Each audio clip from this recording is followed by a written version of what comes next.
Hi, welcome to week 5. This week we're talking about attracting the best talent and outsourcing recruitment, and we're looking at a whole range of different options for recruiting both internally and externally. And this is of course for HRMT19014. So let's have a look at firstly at internal or external recruitment. So identify job vacancies, so any area of the organisation that you manage in the HR area can either be filled by internal recruitment or external recruitment. And how do you choose? Well, you need to consider organisational strategies. So where do we find these strategies again? I'm sure you're going to tell me that it's the mission statement, vision statement, the values of the organisation. You might find those on a poster on the wall. You might find them in the annual report.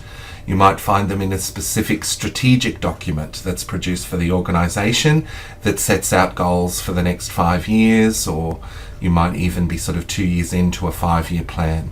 So those organisational strategies will dictate internal or external recruitment to some extent. HR policies, employee morale, financial reasons and availability of suitable applicants will all determine whether it's an internal or external hire. So HR policies, perhaps at senior levels, you have a HR policy that people from inside or outside the organisation are preferred. Employee morale, if morale is really low in your organisation, then perhaps you want to recruit externally to bring someone in who's a bit of a change maker and can create that great positive atmosphere that's necessary for productive and motivational work to occur. Financial reasons, so perhaps sometimes internal hire is preferred over external hire due to budgetary constraints. Availability of suitable applicants will also dictate whether it's an internal or external hire. Perhaps the skills, specific skills that you need, let's say you're NASA and you need someone who's specialised in astronaut health, then what you're going to do is perhaps going to have to recruit internally. Perhaps that person's not available in the private sector with those specific skills about interplanetary travel or travel to satellite moons. So that's how you make the decision about internal or external recruitment. Let's drill down further and have a look at that.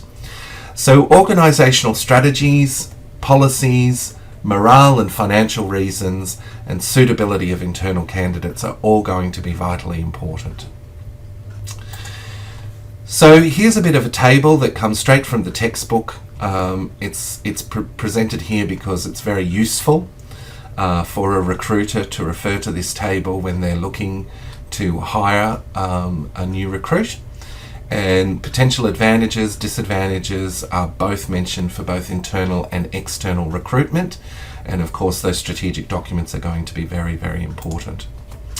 So let's break down internal recruitment. What is best, direct appointment or promotion when you're looking at internal recruitment? Do you appoint someone to the role or promote them? Lateral transfer may be an option. Internal recruitment can simplify the recruitment processes. There are a lot of knowns in the employer-employer relationship as they're an existing employee already. So direct appointment, lateral transfer, internal advertising, all important strategies to use when you're looking at internal recruitment. It's the preferred strategy often for senior positions in an existing organisation, and it's important to consider succession planning and what planning has been done around succession and incumbents moving on to other roles, which is called attrition. So you really need to consider what you've planned around roles that become vacant from time to time due to attrition.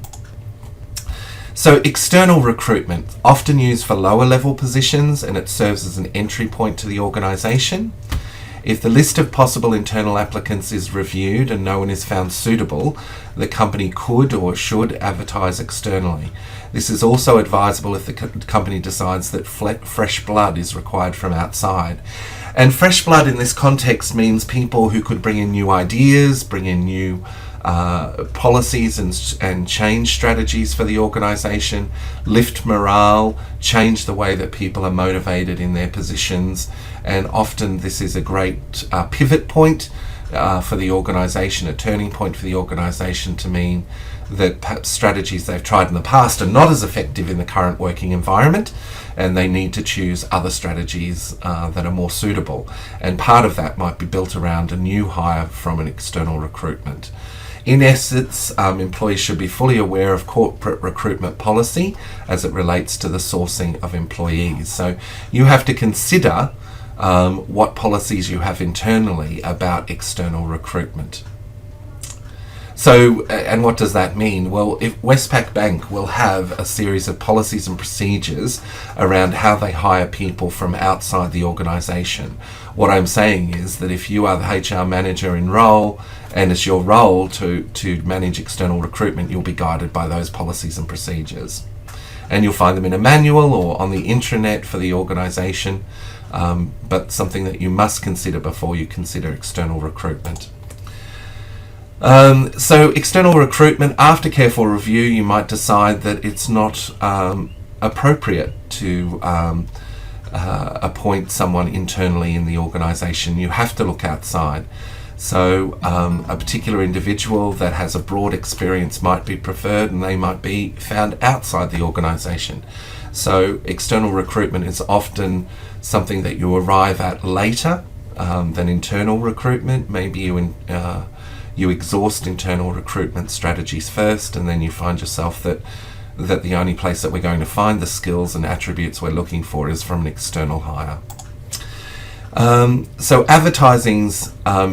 internal advertising is unnecessary when you are looking at external recruitment, and it's not ideal to do that. If you are looking internally and you find that you don't have the right skills, then if you were to advertise internally, it may upset some people to find that it was also externally advertised later in the period. They'll feel overlooked, demotivated, and perhaps that their goals weren't considered or their career planning wasn't considered when you were making a decision. So external recruitment should be done as an option before you advertise anything, whether internally or externally. A clear policy statement communicated to the workforce will indicate this, that it'll either be an external or internal hire, and that you'll always look internally perhaps beforehand. This could be an example policy that you might look at, but if the skills are felt not to be inside the organisation, then externally there will be a look for that job, source for that job outside.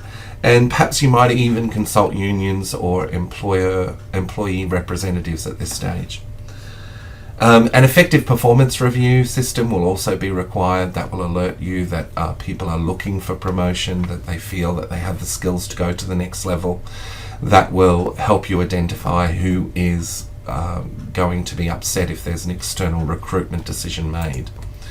So main methods of external recruitment, there are many. Newspapers, internet, agencies or third parties outside the organisation, professional bodies like the CPA, AHERI, Australian Institute of Management. School, college and universities are good sources. There's executive search consultants that look for the very high-end executives that could bring that new blood to the organisation that we talked about before. Job Services Australia, it's a government website.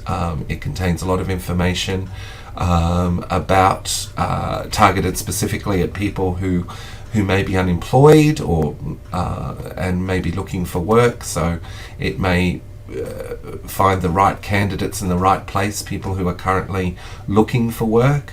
Notices on the gate, windows and doors, don't discount these. They're old-fashioned, they're old school, but they work. And referral, people that you talk to about upcoming positions that may be available and they might like to refer someone. People put a lot of faith in referrals. So, sources of employees. You have managerial, executive employees, professionals, clerical, skilled in trades and unskilled. The source for these generally in the middle column, and you'll see that unskilled workers are often externally sourced, and then the preferred method that's used in business today to attract those categories of workers, you'll find in the table below, or in the table on this slide, and you can also find that in the textbook. So I hope everyone's got the textbook by now, and it's a very useful piece of information, something that you'll definitely need in order to complete the course successfully. And I'll just get the page reference for that table. You'll find that on page 87. So I hope you can see that there. And this book is vitally important for success in the course. All right, so let's have a look at these in a bit more detail. So referral, what does referral mean?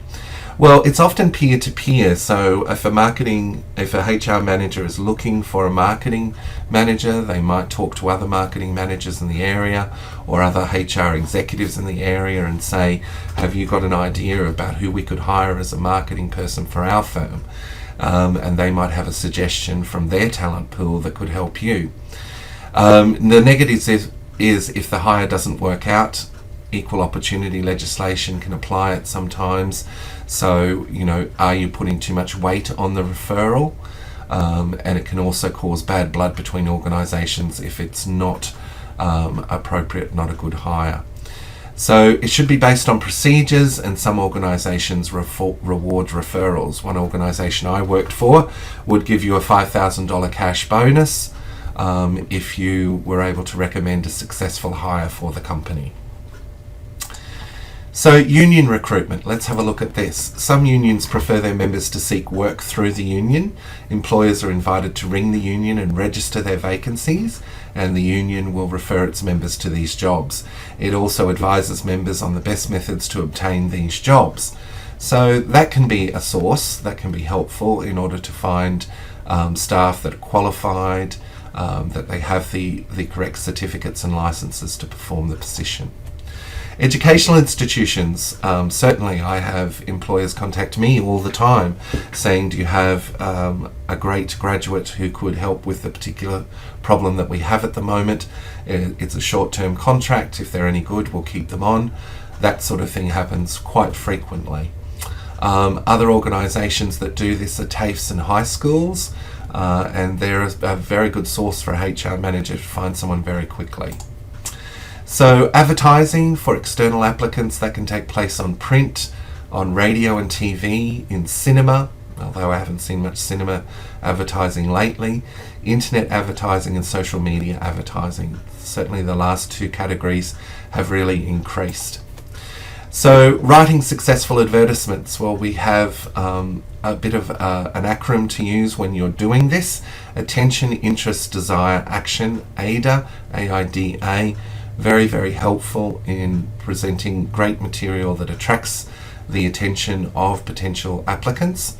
Job advertisements should strongly attract applicants with clear statements about the benefits of the position, prospects of the organisation, opportunities offered, and access to additional information about the organisation.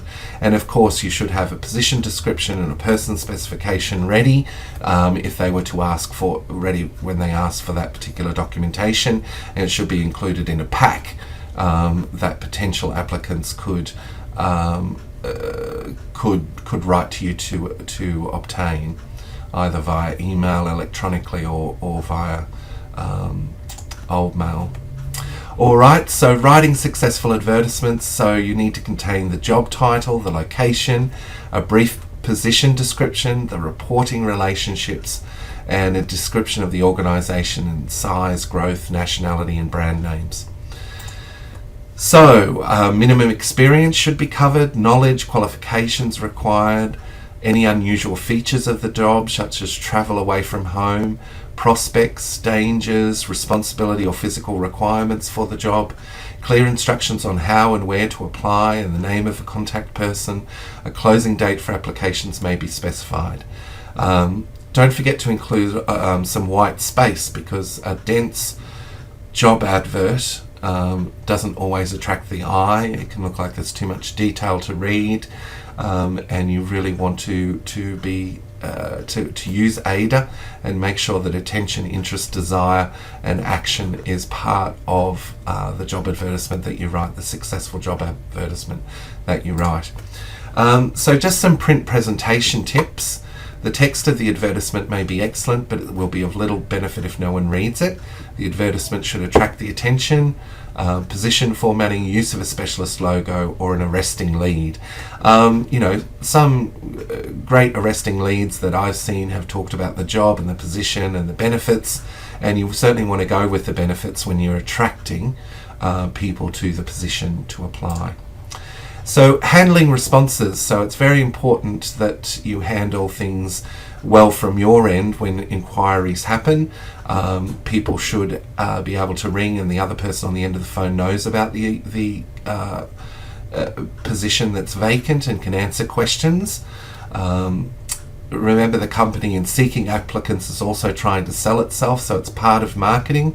You might want to get a marketing specialist involved when you're writing these ads and putting these ads in certain places so that people are aware of them and people can make best use of them and apply, and you'll attract a large pool.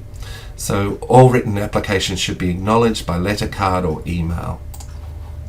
So a response analysis is always very helpful, and media and the number of replies you got, number of interviews, because if you use Seek and let's say you only got 2 applicants through Seek, you might not use Seek again. Whereas if you put an ad at the front door and you receive 12 responses to that, then maybe that's the better and most cost-effective way to recruit externally. So why should you outsource, and what does outsourcing mean? Well, that's basically taking your problem outside the organisation for external recruitment, saying, can you find someone for us? And there are circumstances where an organisation may prefer to do that when there is confidentiality involved, and they may want a consultant, government sponsored or private, to carry out the recruitment, and it might be done outside the organisation, and a fairer selection process may be used, it's felt, rather than referral perhaps. And before engaging the services of an outsourcer, the employer should examine the reasons for why they're doing that. So communicating an organisation's staffing needs. So an agency will only be successful in locating the right applicant if it is equipped with accurate position descriptions and person specifications, along with valid selection criteria already decided upon. So having that information is vital. It should be part of the information pack, I feel. See a comprehensive list in the textbook, which you'll find here, for communicating your staffing needs to an outsource agency. So how much will they charge? Well, it can vary anywhere from 10 to 50% of the base salary, and sometimes they charge advertising costs or costs on Seek on top of that. Employer pays the fee. It's illegal to on-charge that to the successful applicants of the position. Sometimes temporary employees are paid by the agency, so you need to be aware that they might hire people to successfully source your candidate. So evaluating agencies, which are the best agencies to use? Well, you should really do a cost-benefit analysis, how much they charge, what benefits they provide. Charges of the agency need to be looked at very clearly and understood what costs are involved. You need to understand the production loss with employees doing recruitment, so if they're not recruiting, how much time is saved within your organisation, and their success at how well they do things. So what's executive search? Well, candidates do not reply to an advertisement. Candidates are approached or headhunted by a consultant acting as an ambassador for the potential employer. This allows for a lot of confidentiality, and it might be necessary in certain roles. So when is search appropriate? Rare or specialised skills, extreme confidentiality is required, or more senior and influential positions are available, and perhaps those senior and influential positions don't know that someone is being recruited for their role. So managing an executive search, there's phase 1, phase 2, phase 3. Make sure you read all about this in the text for this week. It's very important that you understand how it's done well. And the consultant fee structure that you can have with executive search is about 30 to 40% of candidates, first year remuneration, and sometimes some of the payment is contingent on success. Out-of-pocket expenses are often paid for by the client.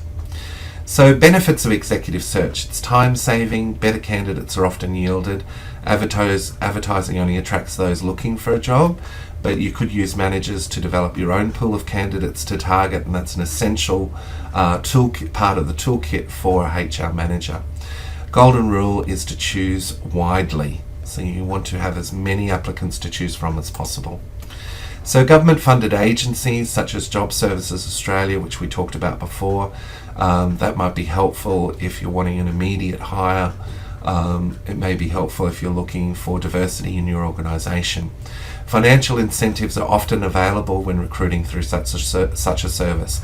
I know at the moment that the state government has a policy of funding hires through that particular method, and they will subsidise or pay a subsidy to the successful employer who hires a candidate, particularly candidates who've been long-term unemployed. All right, that's the lecture for this week. It's a really interesting topic about how you go about in deciding upon internal, external recruitment, executive search, or using a consultant and outsourcing. Have a great week, and we'll see you after next week's break, and then that will be week 6 following next week's break. If you have any questions about the assessment, don't hesitate to get in touch. All right, take care. Bye-bye.